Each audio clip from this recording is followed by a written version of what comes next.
A lot of people I talk to think there's something wrong with them because they have social anxiety, but it's actually super common. If you're struggling with it, there's nothing wrong with you.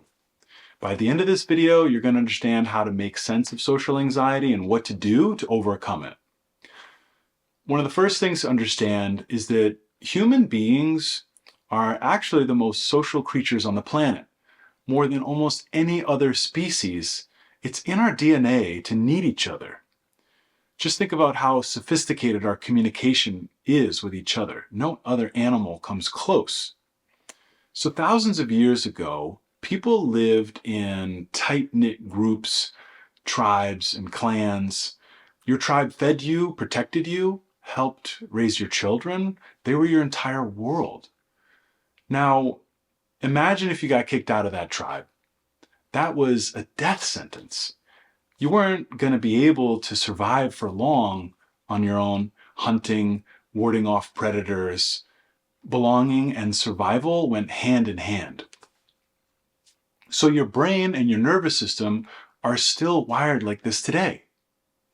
Social belonging equals safety. Social rejection equals mortal danger.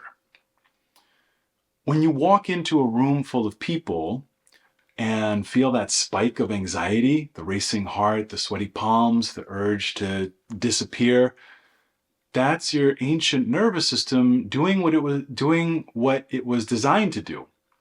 It's scanning for threat. It's asking, am I safe here? Do these people accept me? Could I be cast out? It's your biology trying to protect you. And there's a whole other layer to this when we're meeting new people for the first time. Imagine life in a small hunter-gatherer community thousands of years ago. You probably grew up with the same 100 or so people your entire life. You're born knowing your neighbors, you grew old alongside them. Strangers, people from outside your tribe, were probably rare. And when you did encounter a stranger, that was a potentially very dangerous situation. Think about it from a survival standpoint. Who is this person? Where did they come from? Are they friendly, or are they a scout for a rival group? Are they looking to trade and cooperate, or are they gathering information before they decide to attack your tribe and take all your resources? You just didn't know. And in that kind of environment, the cost of trusting too quickly could be catastrophic. Better to be on guard. It increases the chances of survival. We inherited the nervous systems of those ancient ancestors. Now, fast forward to modern life. It's not uncommon, and it's usually not dangerous to meet new people, but our nervous systems haven't caught up to that reality. We're walking around with ancient hardware running in a modern world. So when you understand where social anxiety comes from, when you see it not as a flaw, but as a feature of a very old operating system, it changes how you relate to it. Instead of fighting it, hating it, being ashamed of it, you can start to accept it for what it is. The survival computer of the brain trying to protect you. The next time you feel anxiety rising in a social situation, I want you to try something. Just silently acknowledge the anxiety without trying to fight it or make it go away. Just saying, I see you. I know what you're trying to do. You're trying to protect me. Yes, the anxiety is uncomfortable, but we actually end up making it feel even worse when we struggle and fight against it. We start to get anxious about being anxious, and that turns into a vicious cycle. Instead, we can meet anxiety with a simple acknowledgement. I see you. I know why you're here, and it's okay. We are safe. Thanks for having my back. Now, this doesn't mean that you're doomed to have this intense social anxiety for the rest of your life. There might always be some, But over time, you can reduce the anxiety by a lot through exposure, meaning by putting yourself in social situations over and over again. Your nervous system learns through experience. It does not learn through thinking or willing or analyzing. It learns through being in situations and surviving them.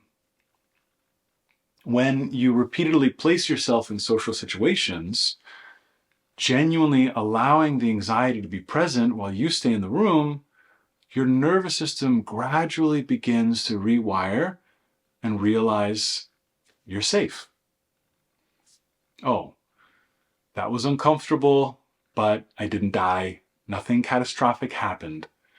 Over time, that message sinks in.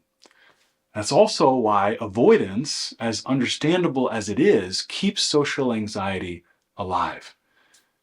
Every time we avoid a social situation, we're confirming the nervous system's fear response. We're telling the ancient guardian, yes, that was dangerous, good call. And so the anxiety stays. The path forward isn't to force yourself into overwhelming situations. It's just gentle, consistent, compassionate exposure. Show up. Let the anxiety be there.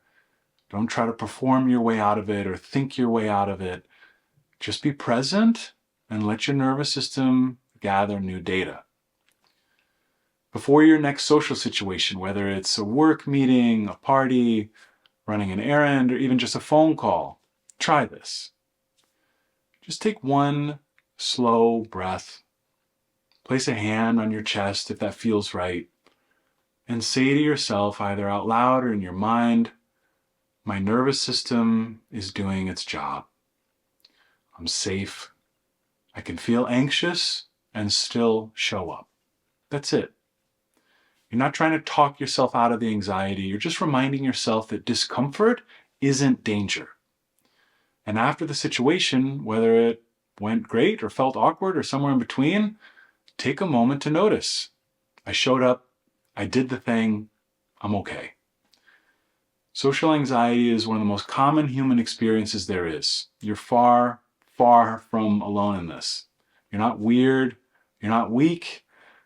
You're a deeply social human being with an ancient nervous system that's just trying to do its job.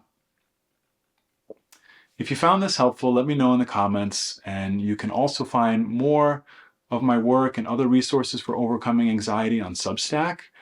You can find a link in my profile. Thanks for watching.